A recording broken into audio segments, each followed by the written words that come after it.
नमस्कार, मैं विशाल। एक बार फिर से आप सभी का स्वागत है। नया भारत। नए भारत में क्या है कि अगर आप आत्मरक्षा की बात कर देते हैं तो वो अपराध की श्रेणी में आता है, लेकिन वही किसी की हत्या के लिए उकसाते हैं वो अपराध की श्रेणी में नहीं आता, क्योंकि वो ईमान वाले हैं। अब साध्वी प्रज्ञा सिंह ठाकुर ने आत्मरक्षा की बात कही थी, सुन लीजिए अगर आपने नहीं सुनी है तो। लड़कियों को सुरक्षित रखो, अपनी लड़कियों को संस्कारित करो, अपने घर में हथियार रखो, कुछ नहीं तो सब्जी काटने वाला चाकू जरा तेज रखो। स्पष्ट बोल रही हूं,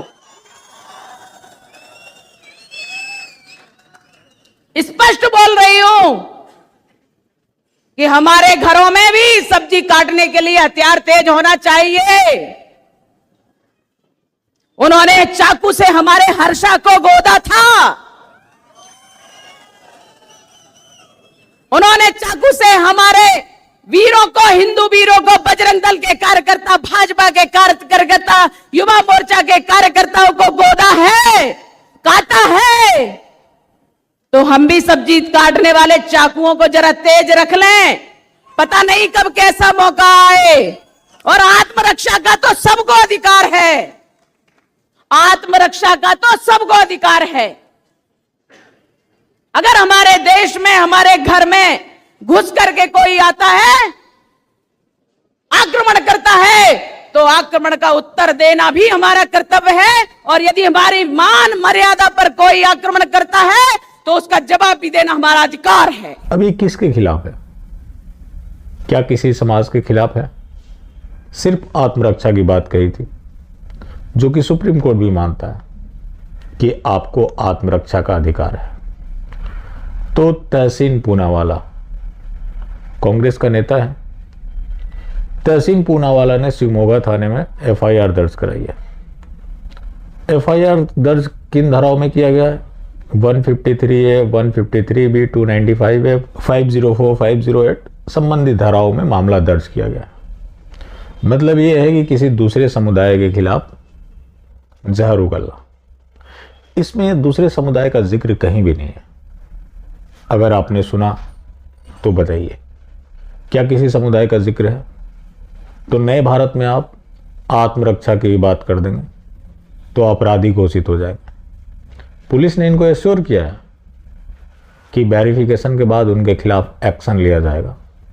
इन्होंने अभी तहरीर दी है, अब पुलिस ने तो इनको एश्योर कर ही दिया है कि उनके खिलाफ एक्शन लिया जाएगा।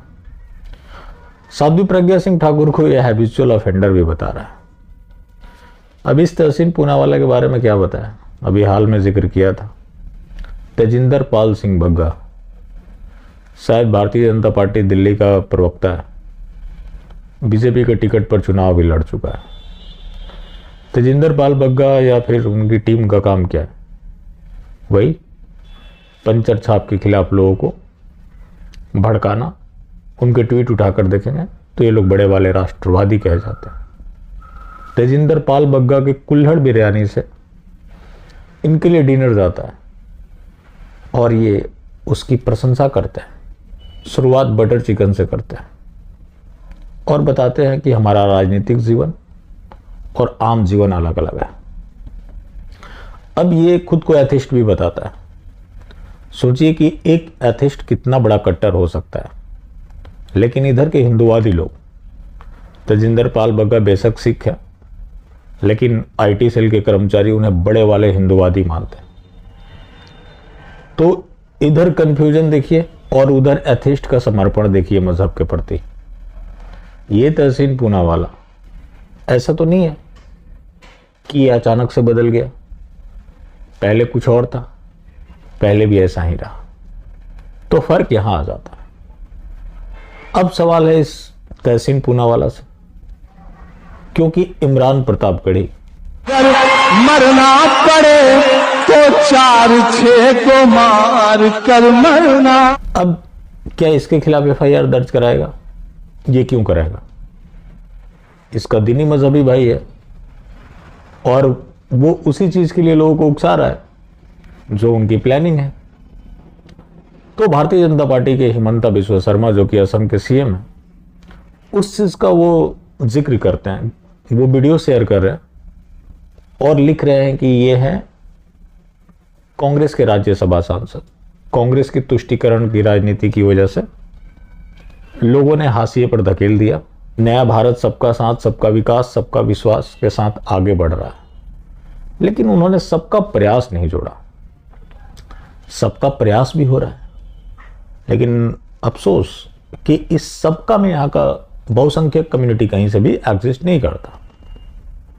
अब जो सबका प्रयास है, मतलब ईमान वालों का प्रयास है, वो ईमान वालों का प्रयास किस तरह का है, जो आप लगातार देख रहे हैं, लोगों के गले कट रहे हैं। रही बात आगे बढ़ने की, इनके तृप्तिकरण की, ऐसा नहीं है कि तेजिंदर पाल बग्गा ने ही सिर्फ डिशेस भिजवाए। भारतीय जनता पार्टी भी यही काम कर रही है। वैसे लोगों को पाल पोस कर तंदुरुस्त बना रही है जिनका डर दिखाकर वोट मांगती है। आप देख लीजिए तृप्तिकरण किनका किया जा रहा है, जिनके विरुद्ध चुनाव लड़ा जाता है। आगे भी कोई चुनाव होगा तो यहां के बहुसंख्यक कम्युनिटी को उनसे डराया जाएगा। तो भारतीय जनता पार्टी इसलिए उनको मजबूत बना रही है, ताकि वो मजबूत रहेंगे तो वो हिंदुओं को प्रताड़ित करेंगे और उनकी प्रताड़ना को दिखाकर, उनका भय दिखाकर लोगों से वोट लेते रहेंगे। तो ये रणनीति चल रही है। रही बात हिमंता बिस्वा शर्मा की, क्यों नहीं इन लोगों ने उसके खिलाफ एफआईआर दर्ज करा दिया? कैसे कराएंगे? अभी तो ये लोग हिंदुओं को जागरूक कर रहे हैं। इन्होंने शेयर कर दिया, बता दिया कि वो राज्यसभा सांसद है कांग्रेस का। ये नहीं बताते तो लोगों को पता भी नहीं लगता कि वो कांग्रेस का नेता भी है। तो देखिए कितना बड़ा इन लोगों ने काम किया और इसी तरह से ये काम करते हैं। प्रचार प्रसार करेंगे, लोगों को बताएंगे, जागरूक करेंगे। कई बोलते हैं ऐसे बीजेपी वाले कि अभी बहुसंख्यक कम्युनिटी उस हालात में नहीं आया। जिस कम्युनिटी ने 1000 साल तक संघर्ष करने के बावजूद आज बहुलता में, तब कोई पार्टी पॉलिटिक्स नहीं थी, लेकिन उसको बताते हैं कि नहीं, अभी वो इस कंडीशन में नहीं आया कि वो कुछ कर सके। अभी उसको जागरूक करना जरूरी है। तो ये लोग इस तरह से जागरूक कर रहे हैं, लोगों को खिला पिला रहे हैं, अच्छे अच्छे डिशेस भिजवा रहे हैं।